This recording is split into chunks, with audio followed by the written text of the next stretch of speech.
नमस्कार. निखिल वागळे हे महाराष्ट्रातील एक पत्रकार अशी कॉमेंट टाकतात. नंदीग्राममध्ये वगळलेल्या मतदारामध्ये 90% मुस्लिम आहेत. एसआर मुस्लिम विरोधी हत्यार म्हणून वापरलं जातं, असं त्यांचा आरोप आहे. मुळात खरं तर यांना याची एवढी काय गरज आहे की नंदीग्राममध्ये जे 90% मुस्लिम होते तेच वगळले गेले हे यांना कसं माहिती?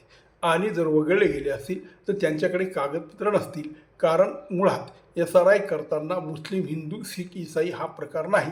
तर ज्यांच्याकडे कागदपत्र आहेत तो भारतीय आहे, ज्यांच्याकडे कागदपत्र नाही तो भारतीय नाही, असा त्याचा सरळ अर्थ आहे.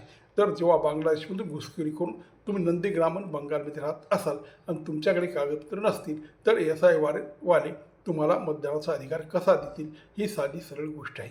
खरं तर पूर्ण भारतीयांनी मग कोणी असो, कुठल्याही पक्षात असो, कुठल्याही संघटनेत असो, त्याचं हे पहिले कर्तव्य होतं की ज्या लोकांकडे कागदपत्र नाही तर त्यांची बाजू न घेणं आणि त्यांना सरळ या देशाबाहेर तुम्ही जा हे सांगणं गरजेचं होतं.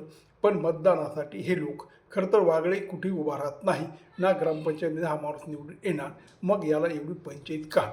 पण काहीतरी बरळायचं आणि काँग्रेसची भूमिका पार पाडायची यांची अशी पत्रकारिता आहे. नमस्कार.